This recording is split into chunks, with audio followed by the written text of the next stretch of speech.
मला स्वयंपाक एवढं छान जमत आहे ना, की माझंच मला कौतुक वाटत आहे. स्वयंपाक असो, घरातल्या जबाबदाऱ्या असो, सर्व काही गोष्टी मी हळू शिकत चालली आणि त्यात परफेक्ट होत चालली. बघा, जन्मतःच बाळ सगळ्या काही गोष्टी शिकून येतं असं नाही. हळू शिकतं. तसंच मुलगी पण लग्नाच्या आधी सगळा स्वयंपाक शिकून येते असं नाही. बेसिक स्वयंपाक आपल्या आईने शिकवलेला असतो आणि ते तिला येत पण असतो.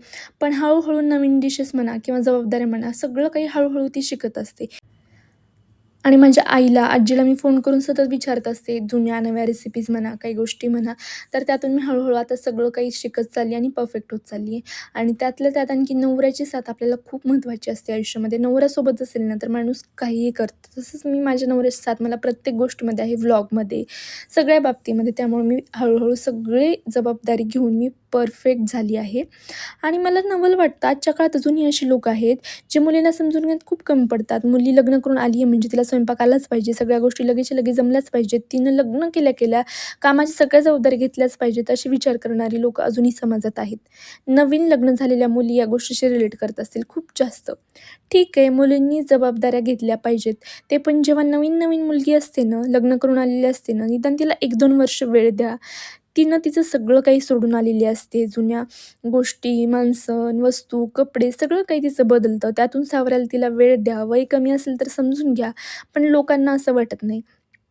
असं वाटतं तिने लगेचच्या लगे तिला काही सगळं काही जमलंच पाहिजे, नवीन डिश आल्या पाहिजेत आणि त्यातून कुठल्या गोष्टी जमल्या नाहीत, तर मग तुझ्या आईने काही शिकवलंच नाही का? तू कुकिंगचे क्लासेस लाव.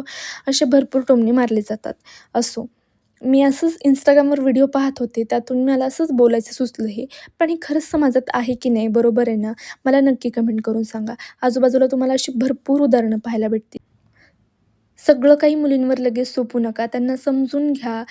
तो लगेच आपल्या मनाप्रमाणे सगळ्या गोष्टी होतील असं नसतं आणि जर तुम्ही असंच वागत राहाल, तर तुम्ही त्या व्यक्तीच्या मनातून उतरून जाल. त्यामुळे थोडं मुलींना समजून घ्या. त्यांच्या म्हणण्याप्रमाणेही वागा. असो. नवीन लग्न झालेल्या मुलींसाठी माझ्याकडून काही मी छोट्या-छोट्या टिप्स देते. मी काही एवढी पण परफेक्ट नाही आहे. पण माझ्या आजीच्या, आईच्या ह्या टिप्स आहेत. आठवडाभराचं नियोजन लावून ठेवा. लसूण वगैरे एकदा सोलून ठेवा. पेस्ट करून ठेवा. लसूण अद्रक, लसूण खोबऱ्याची चटणी, कूट असं करून ठेवा सगळं एकदा आठवडाभराचं. म्हणजे तुम्हाला छान नियोजन लागेल आणि सगळं काही टेस्टी होईल. कसा वाटला व्हिडिओ नक्की सांगा. Thank for watching. Bye bye.